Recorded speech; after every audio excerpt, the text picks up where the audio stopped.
अस्सलाम वालेकुम students. Today is our fourth lecture और आज के लेक्चर के अंदर हम इंफॉर्मेशन हाइडिंग और इनकैप्सुलेशन और एब्स्ट्रैक्शन के कॉन्सेप्ट्स को डिटेल के अंदर डिस्कस करेंगे। इससे पहले वाले लेक्चर्स के अंदर हम लोगों ने क्लासेस, ऑब्जेक्ट्स के बारे में डिस्कशन की, मेथड्स के बारे में डिस्कशन की और फिर हमने लास्ट लेक्चर के अंदर बहुत ही डिटेल के साथ मेथड्स की इम्प्लीमेंटेशन करके और क्लासेस की इम्प्लीमेंटेशन करके हमने उन क्लासेस से ऑब्जेक्ट्स को क्रिएट किया और फिर हमने देखा कि किस तरीके से मेन मेथड के अंदर ऑब्जेक्ट्स क्रिएट किए जाते हैं और किसी भी ऑब्जेक्ट के ऊपर हम किस तरह से मेथड्स को इन्वोक कर सकते हैं। तो आज के लेक्चर को शुरू करते हैं और सबसे पहले हम देखेंगे कि what is information hiding. So what is information hiding? Information hiding means showing only those details to the outside world which are necessary for the outside world and hide all the details from outside world. It means in information hiding, we hide the private information of an object from the outside object. As we know that information is stored within the object. And when we were implementing class in the last lecture, we have seen that the class has two parts, fields and the methods. And the fields are actually the attributes that stores information about an object. So that information belongs to an object, and information hiding enables you to keep that information protected from the outside world.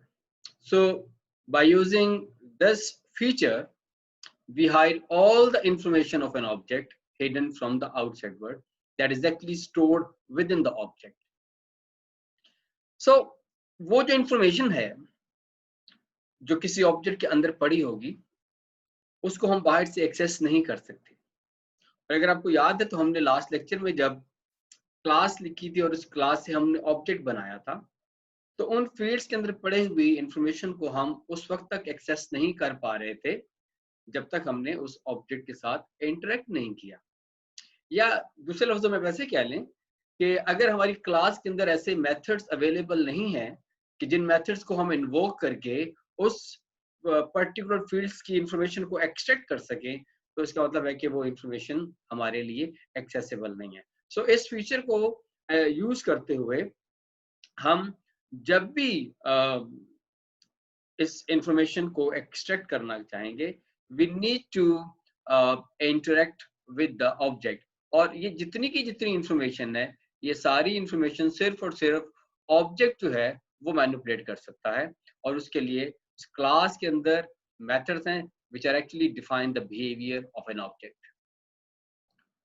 Information hiding in fact आपको allow करती है कि आप class की जो internal implementation है उसको दूसरी क्लासेस से हाइड रखें और इस तरीके से ये क्लासेस की फंक्शनैलिटी एक दूसरे से बिल्कुल इंडिपेंडेंट होगी। अब हम कुछ रियल लाइफ एग्जांपल्स देखते हैं और समझते हैं कि इंफॉर्मेशन हाइडिंग क्या है। रियल लाइफ एग्जांपल के अंदर, for example, there is a person, say the name of the person is Ali. It means the name of the class is person, and Ali is an object of that particular class. All the information regarding the Ali is stored within the object Ali. For example, Ali का नाम, उसकी age, उसका CGPA, this is the information that is actually stored within the object Ali. And if you want to access that information, we have to interact with Ali. और अगर हम उसके साथ interact नहीं करते तो हम उस इंफॉर्मेशन को एक्सेस नहीं कर सकते।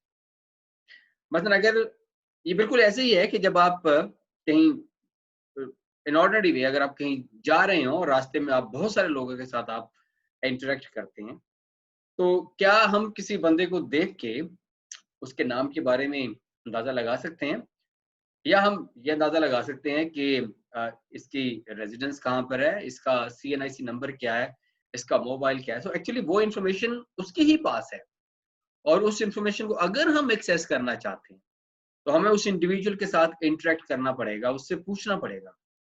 और अगर वो अपनी इंफॉर्मेशन को आपके साथ शेयर करना चाहेगा तो सिर्फ उस सूरत में वो इंफॉर्मेशन आपको एक्सेसिबल है। दैट इज एक्चुअली व्हाट उस ऑब्जेक्ट ने, उस इंडिविजुअल ने जिसके साथ आप इंटरेक्ट कर रहे हैं, उसने अपनी पर्सनल डिटेल को अपने अंदर स्टोर किया हुआ है और वो इंफॉर्मेशन आउटसाइड वर्ल्ड को बिल्कुल एक्सेसिबल नहीं है अनलेस और अनटिल कि हम उस ऑब्जेक्ट के साथ इंटरेक्ट करें तो वो इंफॉर्मेशन हमें हासिल।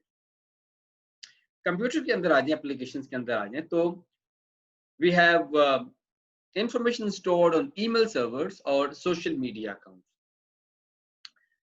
तो जितने सोशल मीडिया अकाउंट्स हैं, जितने ईमेल सर्वर्स हैं, उनके ऊपर there are millions of users information, लेकिन आपको सिर्फ और सिर्फ वो इंफॉर्मेशन एक्सेसिबल होगी जिसकी एक्सेस आपको वो वेब सर्वर अलाउ करता है। फॉर इंस्टेंस, आपका एक सोशल मीडिया के ऊपर अकाउंट है और अगर आप अपना वो सोशल मीडिया का अकाउंट एंटर करेंगे and if that credentials are correct, then that case only आपको वो सोशल मीडिया वेबसाइट जो है वो आपको उस अकाउंट तक एक्सेसिबिलिटी देगी, अदरवाइज नहीं देगी। और क्या कभी आपने ऐसा देखा है कि आपको वो तमाम लॉगिन्स भी मिल जाएं जिसका आपसे कोई ताल्लुक नहीं है? ऐसा बिल्कुल नहीं है।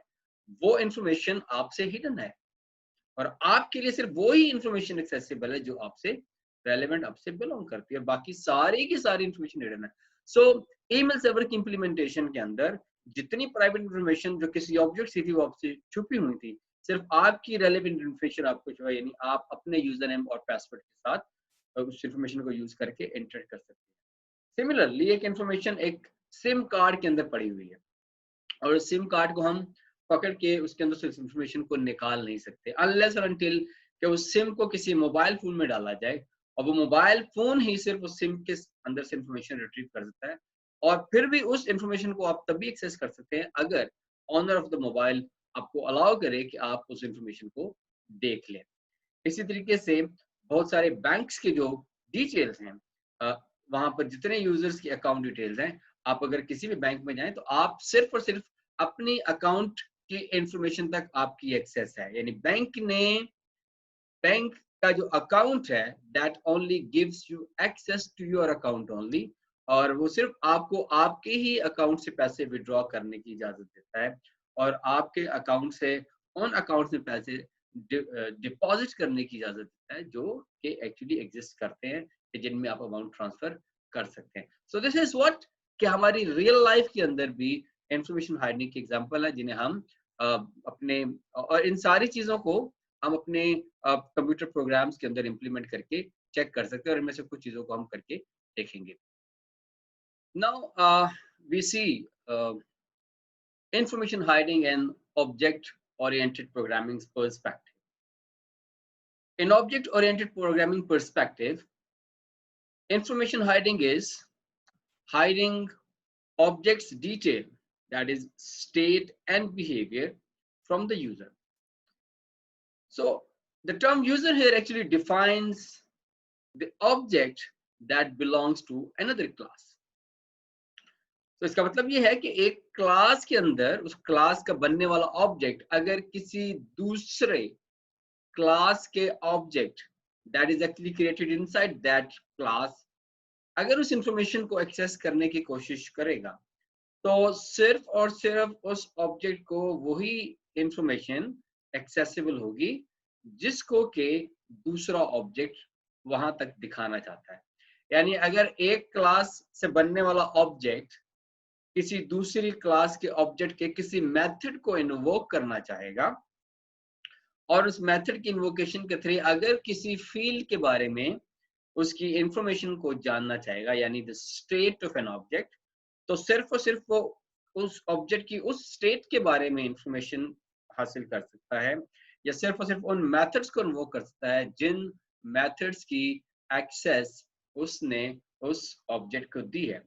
यहाँ पर जो प्राइवेट और पब्लिक का कॉन्सेप्ट है वो उसको हम थोड़ा सा साथ मिला के देख सकते हैं। तो जो चीजें हमें नजर नहीं आ रही एक्चुअली दे आर प्राइवेट, और जो चीजें हमें नजर आ रही हैं दे आर पब्लिक। तो अब आप इन चीजों को पब्लिक और प्राइवेट मॉडिफायर के कॉन्टेक्स्ट के अंदर देखना शुरू करें तो हमें समझ आना शुरू होगी कि जो वर्ड प्राइवेट है और जो वर्ड पब्लिक है एक्चुअली उसका किसी क्लास की इंप्लीमेंटेशन के अंदर क्या रोल होता है। सो इंफॉर्मेशन हाइडिंग हमें क्या बेनिफिट्स देती है? एक तो ये है कि जब हम इंफॉर्मेशन हाइडिंग को इम्प्लीमेंट करते हैं तो हमें जो एडवांटेज है, पहला एडवांटेज ये है कि ऑब्जेक्ट ओरिएंटेड मॉडल हमारा सिंप्लीफाइड हो जाता है, यानी we only have objects and their interaction, so objects are interacting with each other, और सिर्फ इंटरेक्शन कुछ डिफाइंड मेथड के जरिए हो रही है, लिहाजा ये बहुत ही सिंप्लीफाइड है। The second thing is barrier against change propagation, यानी अगर किसी फंक्शनैलिटी में चेंज आती है, तो किसी मेथड की फंक्शनैलिटी में चेंज आती है, तो इससे आपका पूरे का पूरा ऑब्जेक्ट ओरिएंटेड मॉडल डिस्टर्ब नहीं होता, वो चेंज रिमेन रहती है local with in the method that is defined in a particular class. Now I hope कि इंफॉर्मेशन हाइडिंग के बारे में कुछ चीजें आपको क्लियर हो गई होंगी, यानी इन शॉर्ट कि किसी भी ऑब्जेक्ट की जो प्राइवेट इंफॉर्मेशन है उसको आउटसाइड वर्ड से हाइड करना, दैट इज इंफॉर्मेशन हाइडिंग। अब इस इंफॉर्मेशन हाइडिंग को हम किस तरीके से अचीव करते हैं? तो there are two more terms that we will discuss in this context. One is encapsulation, another is abstraction. So to achieve information hiding, we have to implement encapsulation and abstraction. Now we start discussion on what is encapsulation. So encapsulation को explain करने के लिए let us take the example of the car and the driver. एक driver को सिर्फ और सिर्फ ये मालूम है how to drive a car, लेकिन ये गाड़ी एक्चुअली में मूव किस तरह से कर रही है, उस गाड़ी का इंजन कैसे काम करता है, this information is hidden. This is what we call encapsulation. Engine की वर्किंग, गाड़ी की मूवमेंट, इंजन की वर्किंग के दौरान जो डिफरेंट और कंपोनेंट्स उनकी आपस में इंटरेक्शन, और फिर वो जिस तरीके से गाड़ी को एनेबल करते हैं कि वो मूव कर जाए, इस इंफॉर्मेशन के बारे में या इस डिटेल के बारे में कभी भी एज ए ड्राइवर हमने गौर नहीं किया, और ये चीज हमसे बिल्कुल रेलेवेंट नहीं है।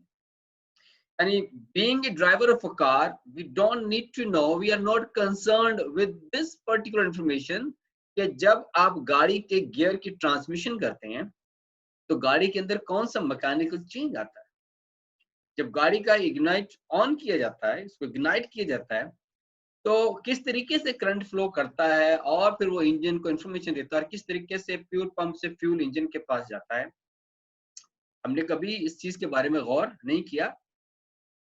और ये वो सारी चीजें हैं जो हमें बिल्कुल नजर नहीं आ रही।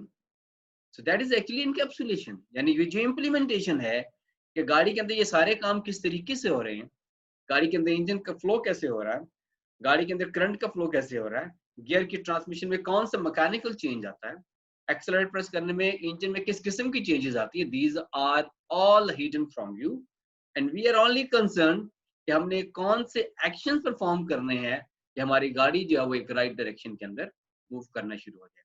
So this is just an encapsulation explanation in the real life example. अब इसको हम देखते हैं कि एक्चुअली एनकैप्सुलेशन क्या है। यानी आपकी प्रोग्रामिंग के कॉन्टेक्स्ट के अंदर जो आपकी क्लास है, उस क्लास के अंदर लिखे गए जो मेथड्स हैं, उनकी जो इम्प्लीमेंटेशन है, इसको हाइड करने का नाम एनकैप्सुलेशन है। सो किसी भी ऑब्जेक्ट के जो कैरेक्टरिस्टिक्स हैं वो ऑब्जेक्ट के अंदर ही मौजूद हैं। यानी एक तो थी ऑब्जेक्ट की इंफॉर्मेशन और दूसरा है ऑब्जेक्ट का बिहेवियर, कि वो किस तरह से बिहेव कर सकता है, और वो जो बिहेवियर या जो उसके एक्शंस जो वो रिफ्लेक्ट करेगा, वो एक्चुअली वो एक्शन बैकएंड पे किस तरीके से एग्जीक्यूट होते हैं, उसके अंदर कौन सी लॉजिक लगी हुई है, और उस एक्शन को सक्सेसफुली कंप्लीट करने के लिए इंटरनली कौन कौन से ऐसे मेथड्स हैं जो इन्वोक होते हैं, और वो किस तरह के इंटरेक्शन करते हैं, this is all hidden from the outside world and this is what we call encapsulation. इसी तरीके से डेटा और फंक्शन दोनों को रैप अप कर देना एक सिंगल यूनिट के अंदर, that is also called encapsulation. So there are different definitions. Sometimes ये देखते हैं कि कुछ एज ए सिनोनिम्स एनकैप्सुलेशन और इंफॉर्मेशन हाइडिंग को एक सेम कॉन्सेप्ट के तौर पे लिया जाता है, बट एक्चुअली ये दोनों थोड़ी सी मुख्तलिफ चीजें हैं। हम एनकैप्सुलेशन के जरिए इंफॉर्मेशन हाइडिंग को अचीव करें। So it means that these are two different things and there is a hairline difference between information hiding and encapsulation. So जो डेटा है और जो बिहेवियर है, they are tightly coupled inside the object. Information structure and implementation detail are hidden from the outside world. For example, here we have the example of car. So in this particular example, these are actually the data, the properties, the characteristics, that is the color, model, and the current speed of the car. But these are the methods that actually define the behavior. Accelerate. So speed को change करने के लिए we need to invoke accelerate function. अच्छा, जब इस accelerate के function को call करेंगे तो speed की state में change आएगा। और ये speed की state में change कैसे आ रहा है, ये सिर्फ और सिर्फ accelerate का method जानता है और हमें बिल्कुल नहीं पता कि ये कैसे हो रहा है। लेकिन क्योंकि हमें स्पीड बढ़ती हुई नजर आ रही है और हम जो चाह रहे हैं वो हो रहा है, so we are only concerned with that information. So actually we only need to know what action we have to do, and encapsulation is actually how those actions are actually are in action, किस तरीके से वो हो रहे हैं और वो किस तरह से हो रहे हैं और हम तक किस तरह से पहुंच रहे हैं. This is all hidden and we don't need to know about those things.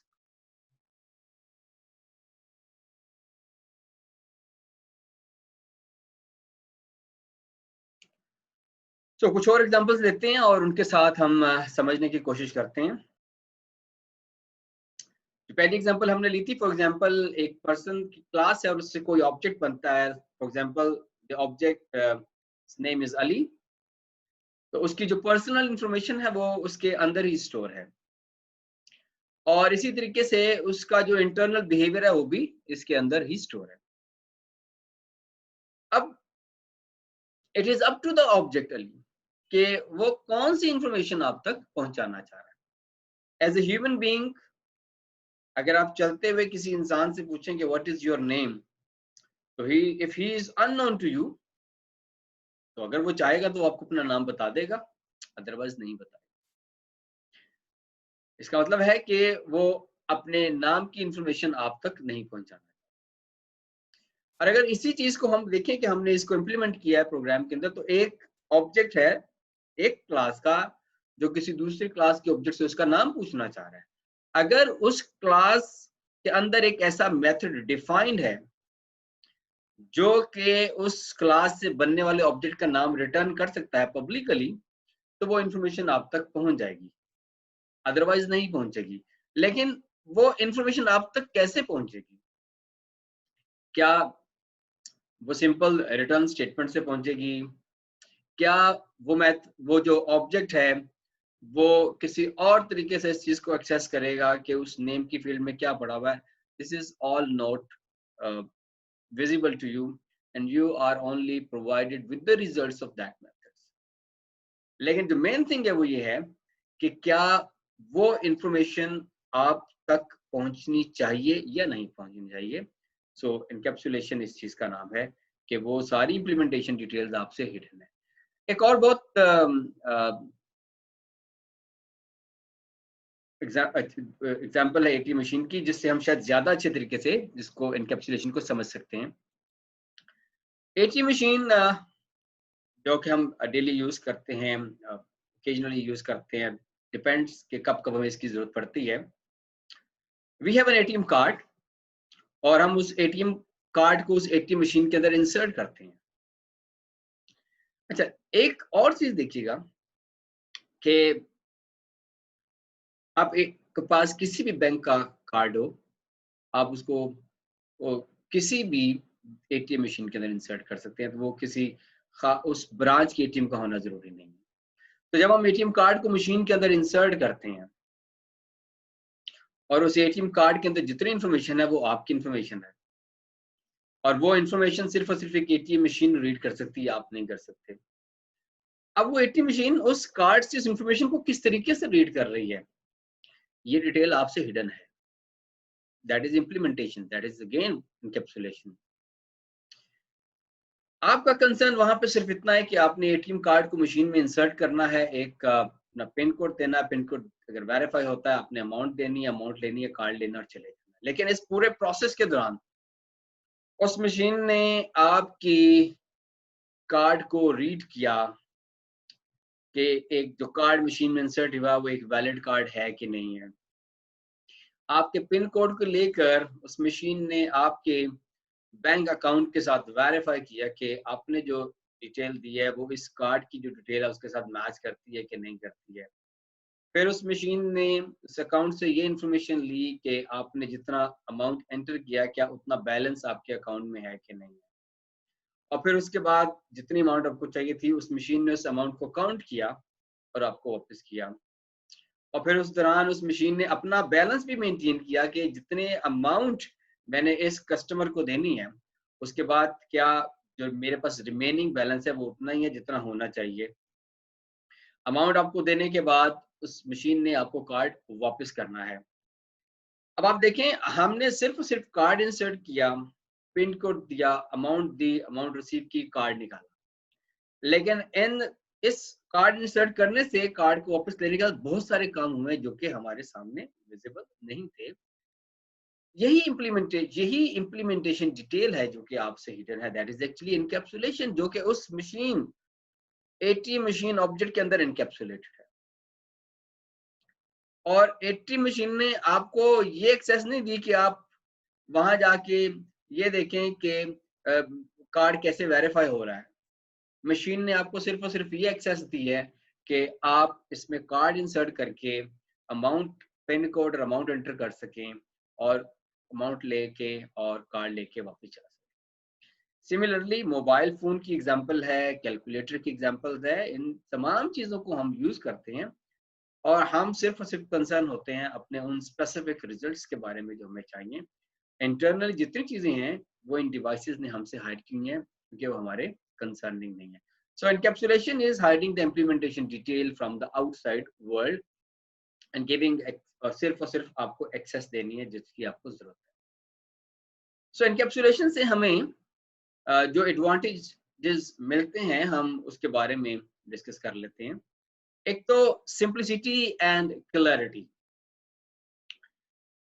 जैसे मैंने एटीएम की एग्जांपल आपको दिया है, the functionality of ATM is very simple and very clear.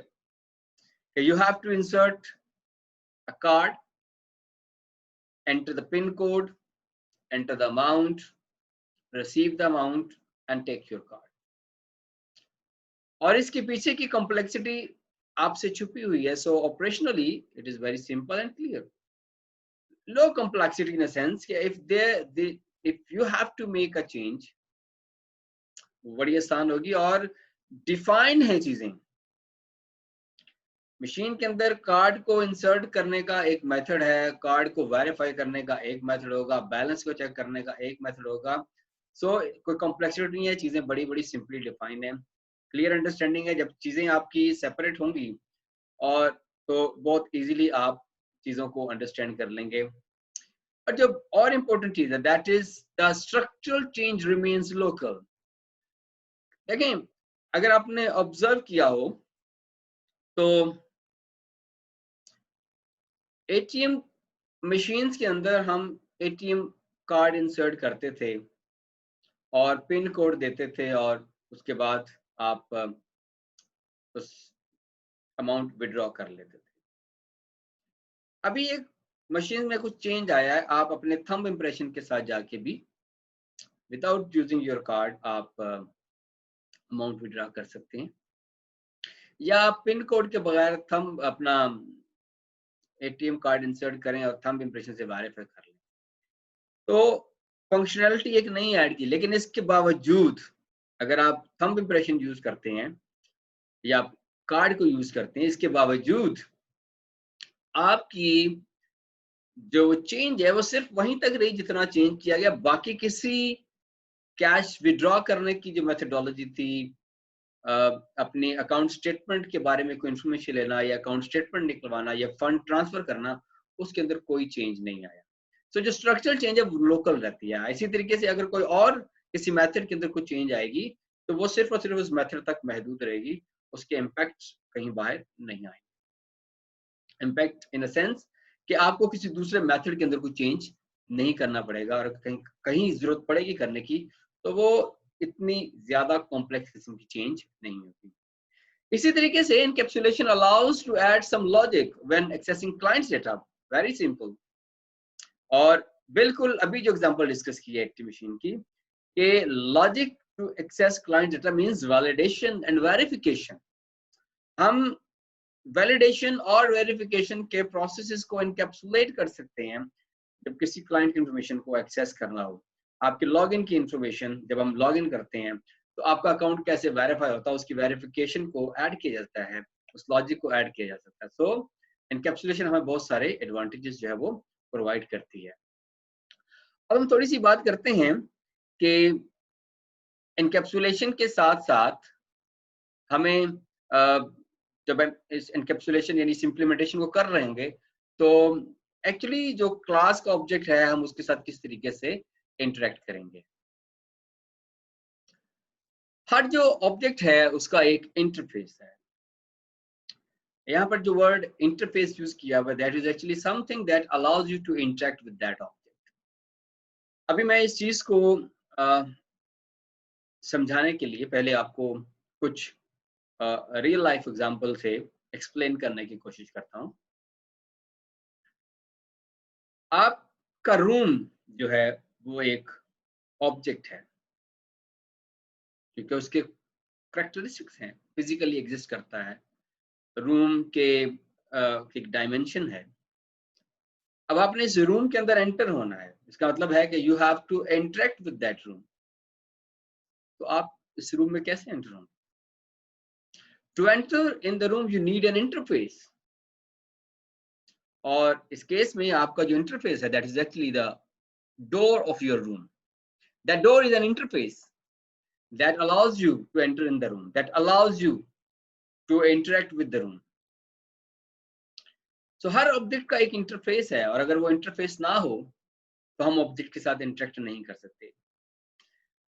So interface is the set of functions of an object that he want to expose to other objects। Means अगर आप एक ऐसा room बनाए जिसके अंदर आप किसी को भी ना आने देना चाहते हो तो फिर तो दो ही तरीके हो सकते हैं। नंबर एक, या तो आप उस कमरे में कोई दरवाजा ही ना रखें तो कोई अंदर ही नहीं आ सकेगा, लेकिन अगर हम उस कमरे का दरवाजा नहीं रखेंगे इसका मतलब है कि उस ऑब्जेक्ट का हमें कोई फायदा नहीं। तो दूसरा तरीका ये है कि उस दरवाजे के ऊपर हम सिक्योरिटी लगा दें, और जिन जिन को वो सिक्योरिटी कोड मालूम है सिर्फ वही लोग उस रूम के अंदर एंटर हो सकते हैं। जो भी हम पीछे बात करके आए हैं कि हम कुछ लॉजिक यानी वेरिफिकेशन और वैलिडेशन डाल देंगे जो कि उस पीडियाट्रिक तक एक्सेस देगा। यानी इस रूम के अंदर एंटर होने के लिए हमें वो सिक्योरिटी कोड रिक्वायर्ड होगा जिस कोड की मदद से आप उस रूम के अंदर एंटर हो सकते हैं। लिहाजा जो ऑब्जेक्ट्स हैं they actually communicate through the interfaces. अभी जो एग्जांपल हमने स्टार्ट में डिस्कस किया that is about a car. अगर उस एग्जांपल को हम लें तो कार के अंदर मुख्तलिफ तरह के इंटरफेसेस हैं। एक है उसका steer wheel, accelerator, change gear, apply brake and turn the light on and off. और ये सारी की सारी जो चीजें हैं ये आपके ड्राइवर के या एज ए ड्राइवर आपके कंट्रोल में, यानी आप व्हील को उसके स्टीयरिंग को कंट्रोल करके आप व्हील्स को कंट्रोल करते हैं। एक्सेलरेशन के फीचर को यूज करके हम गाड़ी की स्पीड को कंट्रोल करते हैं। गियर को यूज करके हम ट्रांसमिशन करके हम गाड़ी की स्पीड और या उसके अंदर जो इंजन के ऊपर जो लोड है उसको बैलेंस करते हैं कि कितनी स्पीड पे इस गाड़ी को चलना चाहिए। ब्रेक्स को अप्लाई करके हम गाड़ी को रोक सकते हैं। सो एज एन ऑब्जेक्ट, यानी ड्राइवर एज एन ऑब्जेक्ट, जब कार एज एन ऑब्जेक्ट उसके साथ इंटरेक्ट करेगा तो ये वो सारे इंटरफेसेस होंगे जो आपको अलाउ करेंगे कि आप उस ऑब्जेक्ट के साथ इंटरेक्ट कर सकें।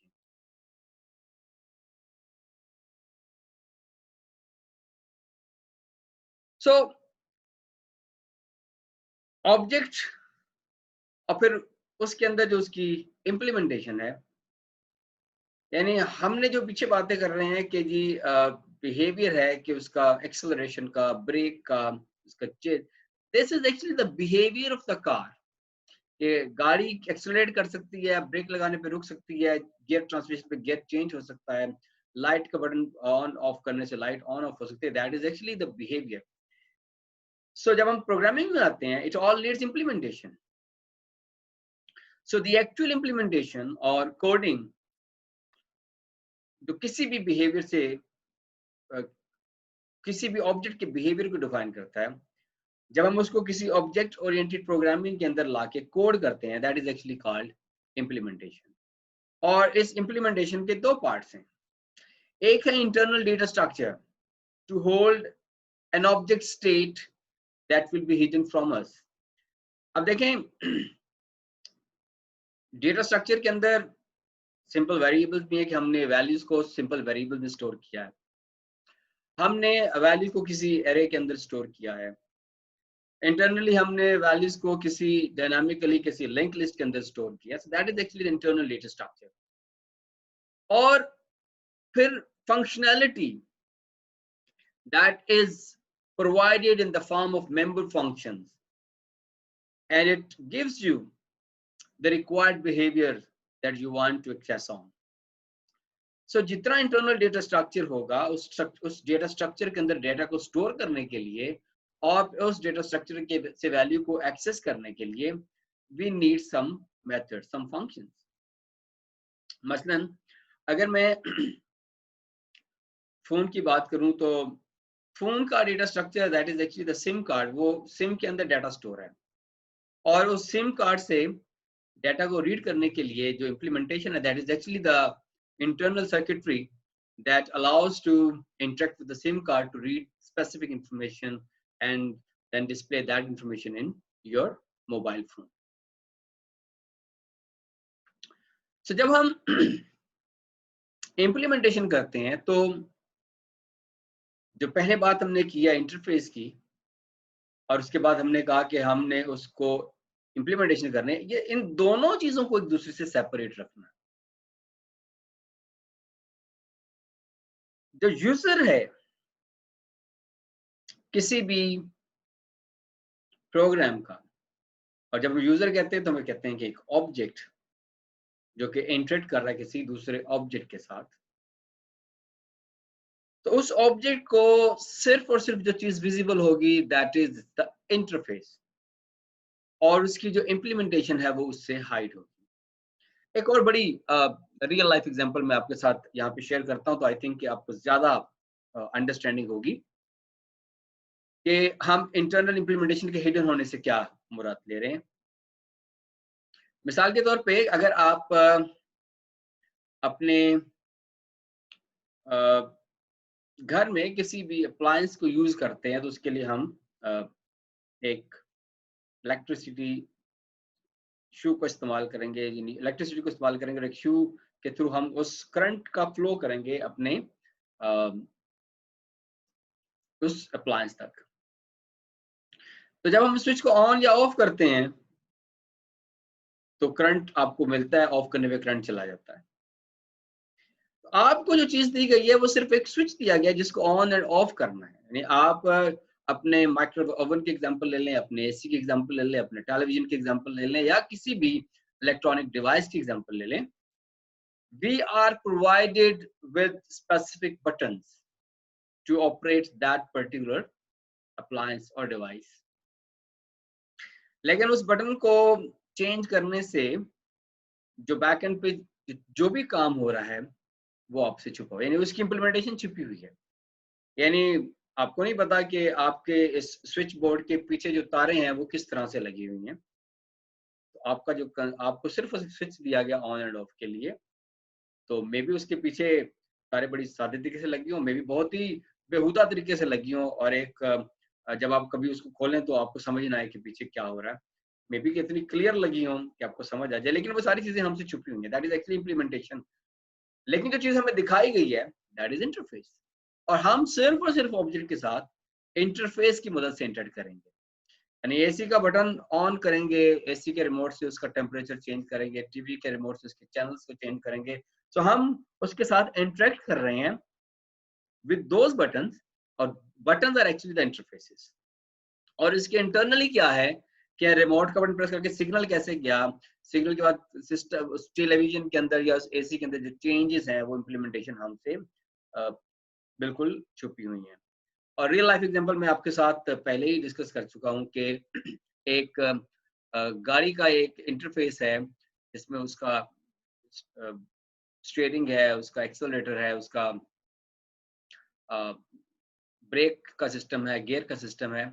तो हमें सिर्फ और सिर्फ ये इंटरफेसेस गिवन है कि हमने इनके साथ किस तरह से डील करना है, लेकिन उसके इंटरनली उसके अंदर जो भी इम्प्लीमेंटेशन है वो सारी की सारी आपसे हिडन है।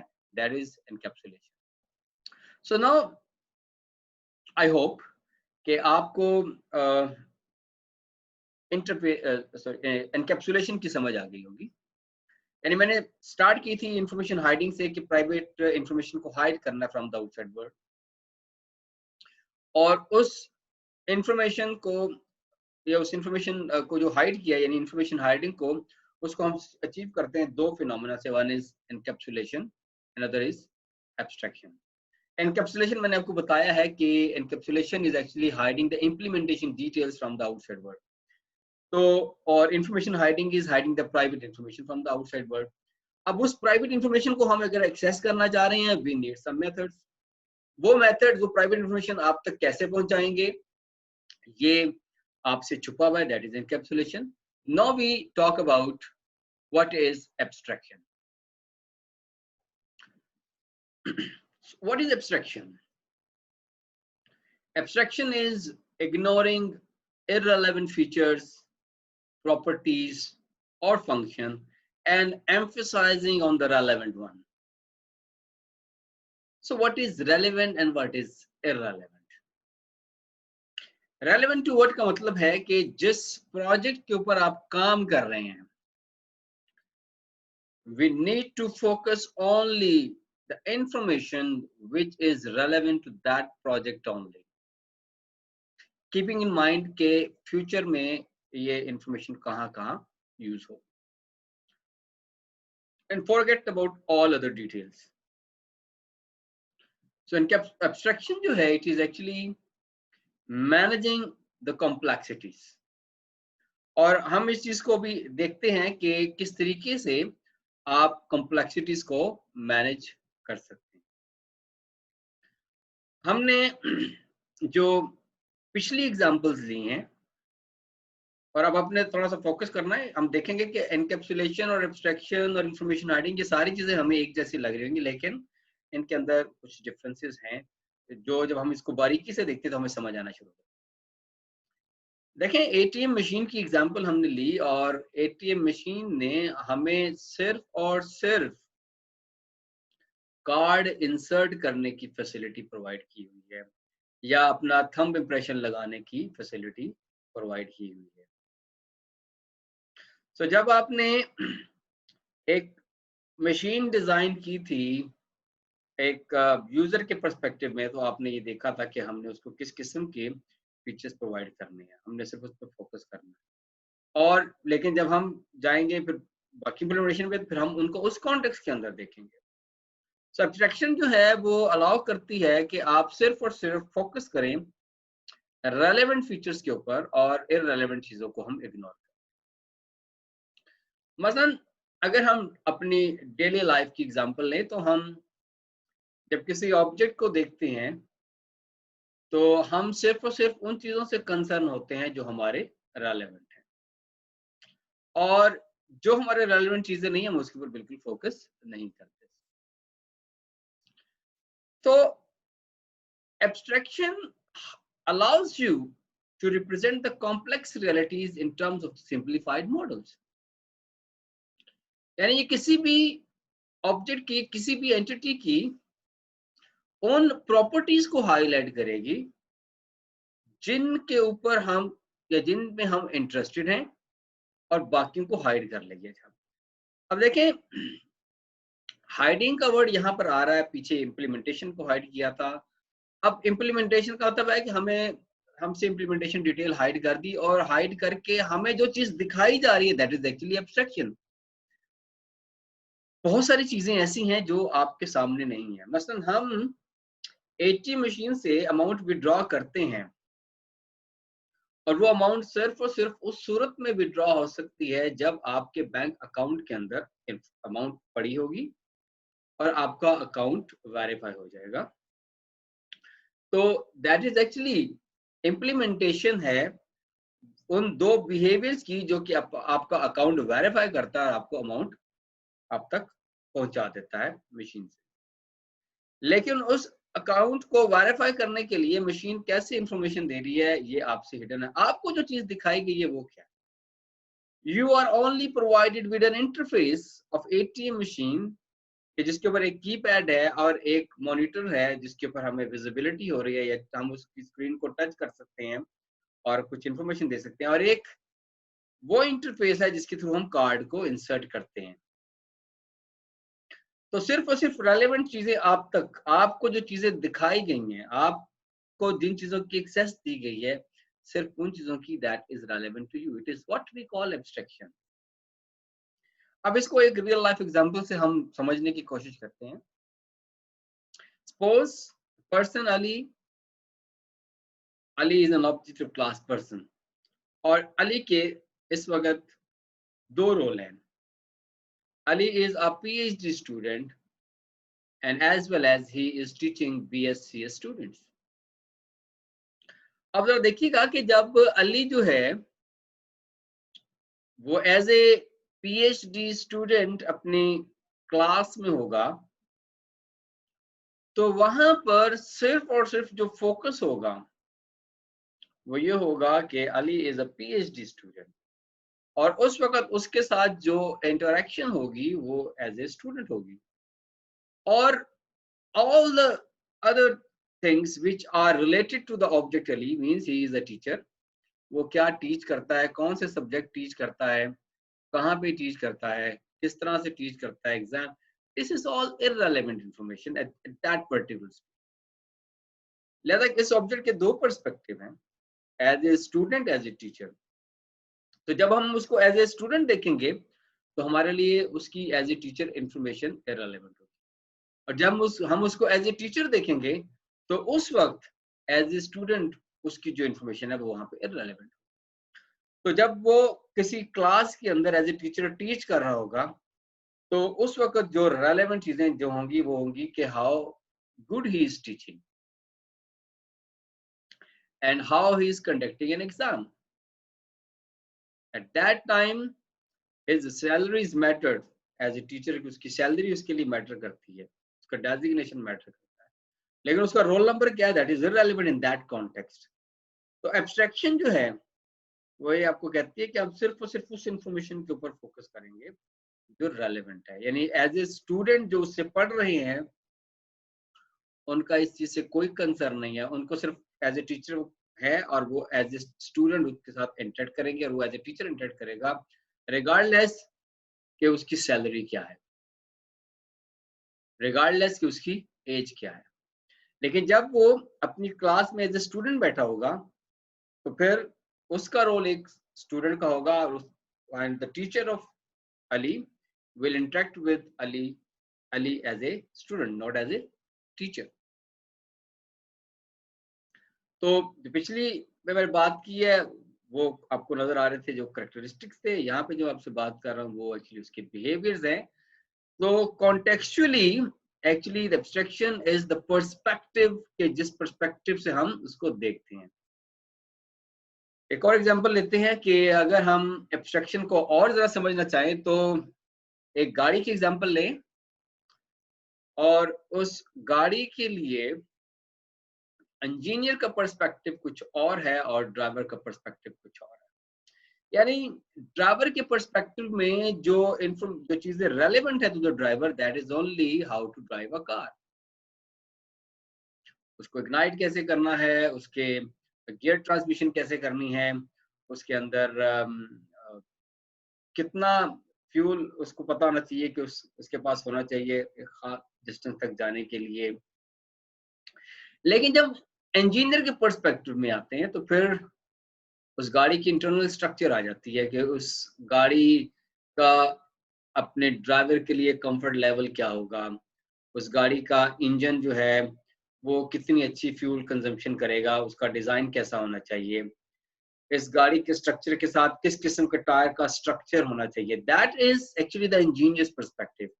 तो जो चीजें इंजीनियर के लिए एब्स्ट्रैक्शन है वो ड्राइवर के लिए एनकैप्सुलेटेड है, क्योंकि ड्राइवर का चीज से कोई कंसर्न नहीं है कि इस गाड़ी को बनाते वक्त इस चीज का कैसे ख्याल रखा गया था कि इसको कैसे कंफर्टेबल बनाना है, इसका फ्यूल को कैसे एफिशिएंट करना है और इसके साथ किस तरह के टायर यूज है। सो जब पर्सपेक्टिव चेंज होगा तो उसका व्यू चेंज होगा। That is view is actually abstraction के। अब उस इंजीनियर के पर्सपेक्टिव में भी देखें तो उसको सिर्फ ये कंसर्न है कि उसने इस गाड़ी के अंदर किस तरह का टायर, किस साइज का टायर या किस मटेरियल का टायर इसके अंदर होना चाहिए।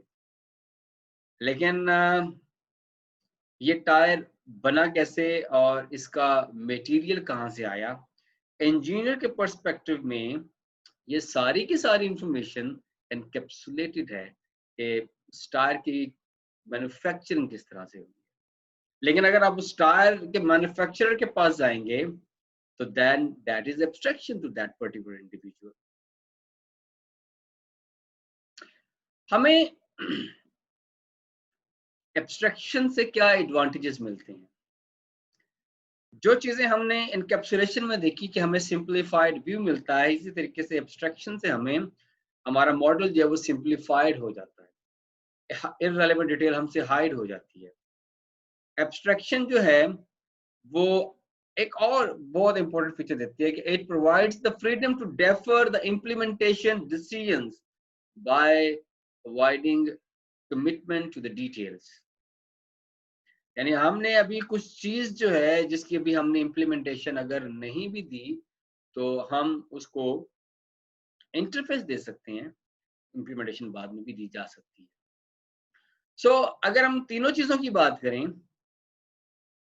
इंफॉर्मेशन हाइडिंग की, एनकैप्सुलेशन की और एब्स्ट्रैक्शन की, तो जो चीजें हमसे छुपाई जा रही हैं in terms of implementation that is encapsulation, और जो चीजें हमें दिखाई जा रही हैं दैट इज एक्चुअली एब्स्ट्रैक्शन।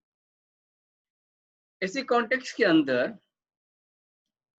हमारा पब्लिक और प्राइवेट वाला जो दोनों कीवर्ड्स का जो इस्तेमाल है, मैंने आपको शुरू में भी कहा था कि देखें कि जो चीजें आपको नहीं दिखाई जा रही actually they are private to you, और जो चीजें आपको दिखाई जा रही हैं they are actually public to you.